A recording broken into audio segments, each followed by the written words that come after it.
Yes beta 10th class कुछ question. Yes 10th class, let us take up some more questions, important questions, so that you can revise math and give paper easily. तो कुछ और questions मैं ले रही हूँ बेटा. तो देखो इस क्वेश्चन में क्या कहा गया. How many common tangents can be drawn when two circles don't touch each other. दो सर्कल हैं and they are not touching to each other. तो कहते हैं कि कितनी टेंजेंट ड्रॉ कर सकते हैं. देखो एक टेंजेंट ऐसे जाएगी, एक टेंजेंट ऐसे जाएगी, एक ऐसे जा सकती है, एक ऐसे जा सकती है. सो 4 tangents can be drawn when the circles don't touch each other. Okay beta, so it was a very simple and common sense question. Okay beta. Yes 10th class, देखो एक और important question है, very important question है, क्योंकि एकदम से आपके दिमाग में नहीं आती है ना बात. तो अभी आप कच्चे खिलाड़ी हैं, तो आप पक्का खिलाड़ी बनना होगा. वो कैसे बनेंगे? जब आप प्रैक्टिस करेंगे. तो ये क्वेश्चन देखो ध्यान से, बहुत इंटरेस्टिंग है, बहुत इजी है, थोड़े से दिमाग की बात है. In the given figure 2 tangents PQ and RS of 2 circles touching externally. 2 circle हैं, बाहर से टच कर रहे हैं. ये कॉमन टेंजेंट है, ये कॉमन टेंजेंट है. Intersect each other such that RS is equal to, ये जो R है, ये S, ये दूरी 4.2 है. कहता है PQ फाइंड आउट करो. तो देखो मुझे साफ नजर आ गया, ये S बार खड़ा है और ये 2 टेंजेंट खींच रही है, तो इन दोनों टेंजेंट की दूरी बराबर होगी. ये थ्योरम हम प्रूव कर चुके हैं. When a point is outside the circle and we draw 2 tangents on the circle, then the distance between them is same. PQ is equal to PR.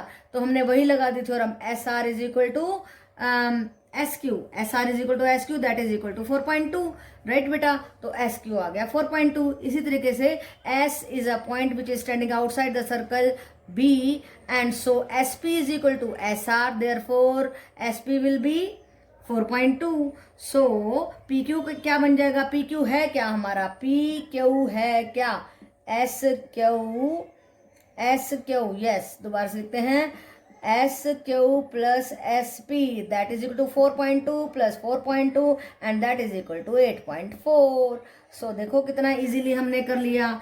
तो इस तरीके से जब आपको कॉन्सेप्ट्स क्लियर होंगे ना, तो आपको दूर से नजर आ जाएंगी चीजें, मंजिल बिल्कुल करीब होगी. देखो ये बाहर पॉइंट खड़ा है, इधर से ये दूरी बराबर है, ये दूरी बराबर है, तो ये इसके बराबर हो गया, ये इसके बराबर हो गया, दोनों को जोड़ दिया, PQ आ गया. एक लाइन का क्वेश्चन है बस. लेकिन अगर हमें यही बात ना मालूम हो तो बेटा हम फंस सकते हैं. ओके बेटा. यस 10th क्लास, देखो वेरी इंपॉर्टेंट क्वेश्चन है. 3 cubes of the iron edges 6 cm, 8 cm, 10 cm respectively are melted and formed into the single. 3 cube थे, उनको मेल्ट किया और एक बड़ा क्यूब बना दिया. तो कहता है उस क्यूब का एज निकालो. क्यूब का पता है ना, ऐसा होता है, ऐसा वाला डाइस जैसा क्यूब होता है, ऐसा. देखो कितना सुंदर है. ऐसे ऐसे 3 क्यूब लिए, उनको मेल्ट किया, फिर एक बड़ा वाला क्यूब बना दिया, ऐसा ही वो बड़ा बन गया.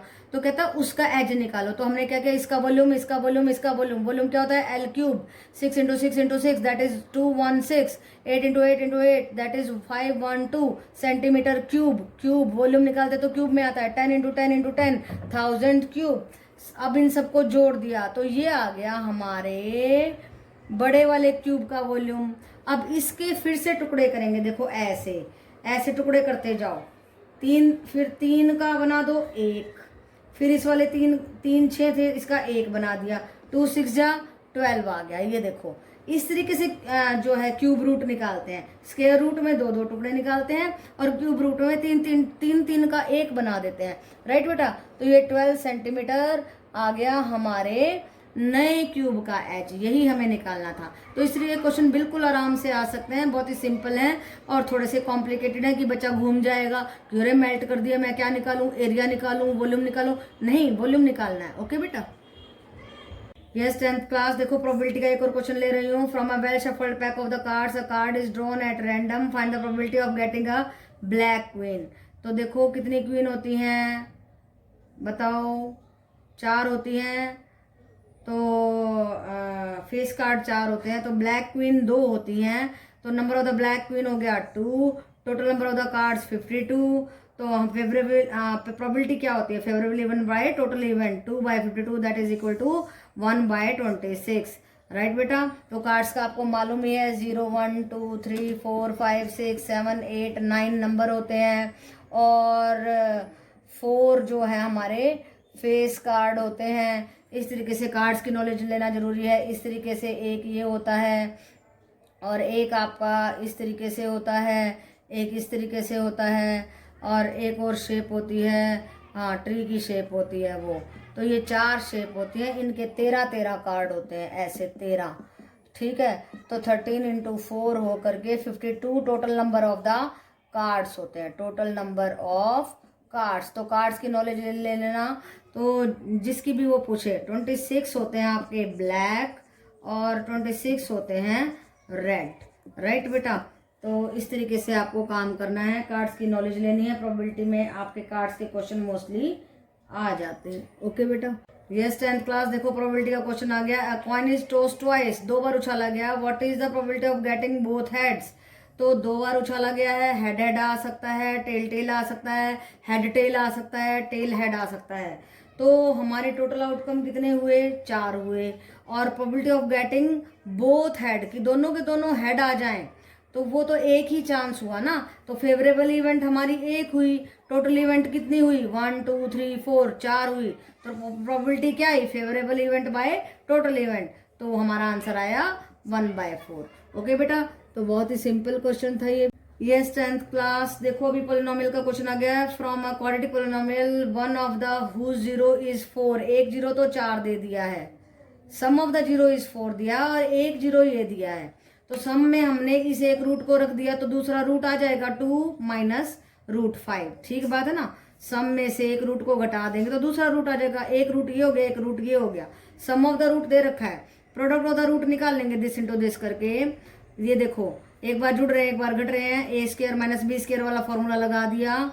तो ये 2 दूनी 4, ये रूट 5 था, यहाँ पे क्या था? रूट 5। तो इसका 5 हो जाएगा, -1 आ जाएगा प्रोडक्ट ऑफ द रूट। अब हमें पता है जब हमें इक्वेशन बनानी हो तो फॉर्मूला क्या होता है? k into x square minus sum of root into x plus product of the root. X square minus 4 था हमारा sum of root, plus product of the root -1 था। तो हमारा इक्वेशन क्या बनी? X square minus 4x minus 1, के constant लगा देंगे, राइट बेटा। तो ये हमारी क्वाड्रेटिक पोलिनोमियल बन गई है सम ऑफ रूट और प्रोडक्ट ऑफ द रूट की मदद से। ओके बेटा, so yes 10th class. Prove that root 3 is irrational. Very important question है। रूट 2 भी आ सकता है और दोनों को इस तरीके से, कोई भी रूट आ जाए आपको इस तरीके से उसको इरेशनल कैसे प्रूव करना है। तो लेट 3 भी rational, rational a by b, और a और b को को प्राइम ले लो। को प्राइम वो होता है जिनका कोई और फैक्टर नहीं होता है 1 के सिवाय, राइट बेटा। तो हमने a बाय b ले लिया, तो इसको इधर क्रॉस मल्टीप्लाई किया, b root 3 is equal to a आ गया। Then squaring both sides b square into 3 is equal to a square. It means that b square is divided by 3, 3 उसका factor बन गया ना। So b is also divided by 3। So a and b have at least one factor other than, so which is a contradiction, क्योंकि ये तो हमने को prime ली थी लेकिन इसका तो एक फैक्टर निकला आया।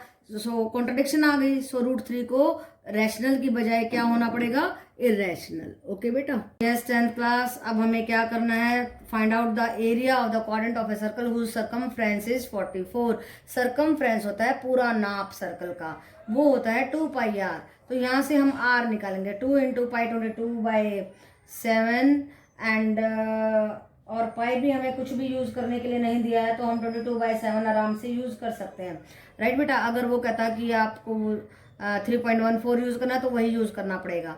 तो अब देखिए 44 इंटू, हमने क्या किया, 44 इंटू 7/22 और नीचे 2 गया, 22 से ये 2 पे गया, फिर ये 2 से 2 कट हो गया, 7 सेंटीमीटर रेडियस आ गया।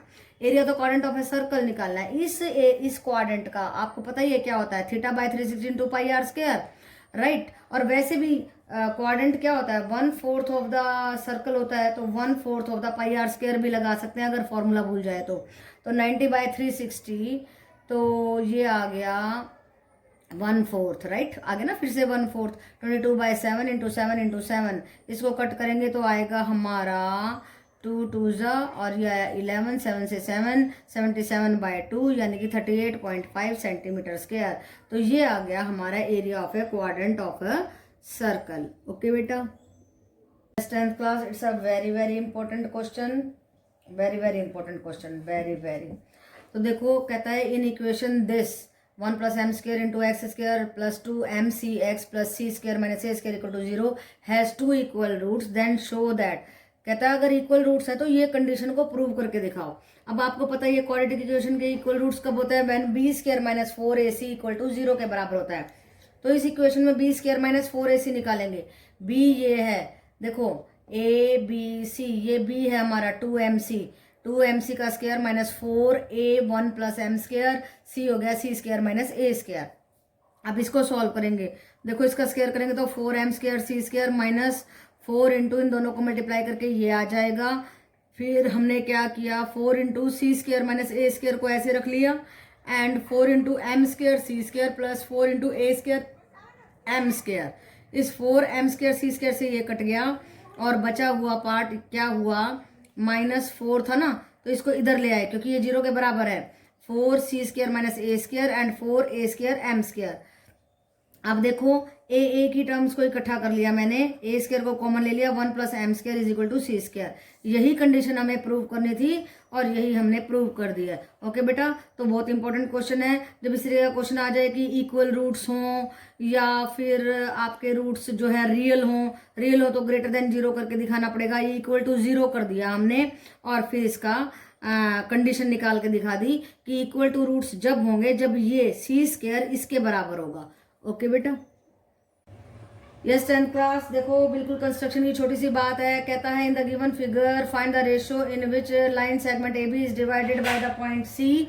ये लाइन सेगमेंट है ए बी और पॉइंट सी से डिवाइड हो रहा है, where A5C is parallel to A5C is parallel to A6B के पैरेलल है और ये सारे points are on the equal distance पे हैं। तो हमें रेशियो निकालनी है। तो टोटल पॉइंट काउंट कीजिए, 1 2 3 4 5 6 से कितने पॉइंट पे है यहाँ पे, 1 2 3 4 5। तो रेशियो क्या आई, 5:6। राइट बेटा, तो यही हमें बताना था, छोटी सी बात बतानी थी, ये रेशियो बतानी थी, वो हमने बता दी है। ओके बेटा, यस बेटा 10th क्लास। देखो अगेन एन इम्पोर्टेंट क्वेश्चन, और इस क्वेश्चन में हमें क्या करना है बेटा, देखो हमें ये एंगल फाइंड आउट करना है।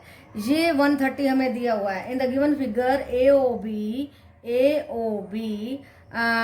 is a diameter of the AOB is the diameter. This is the diameter of the circle, and with center O, AC is a tangent to the circle at A, and BOC, this BOC is 130 degree. देखो ये बाहर का angle है, right, और ये straight line पे है, linear pair बना रहा है, इसलिए 180 में से घटाएंगे 50, 180 में से 130 घटाएंगे तो ये आ गया 50 डिग्री। राइट बेटा, this angle plus this angle is equal to 180 degree, and 180 में से 130 को घटाया तो आया 50 डिग्री।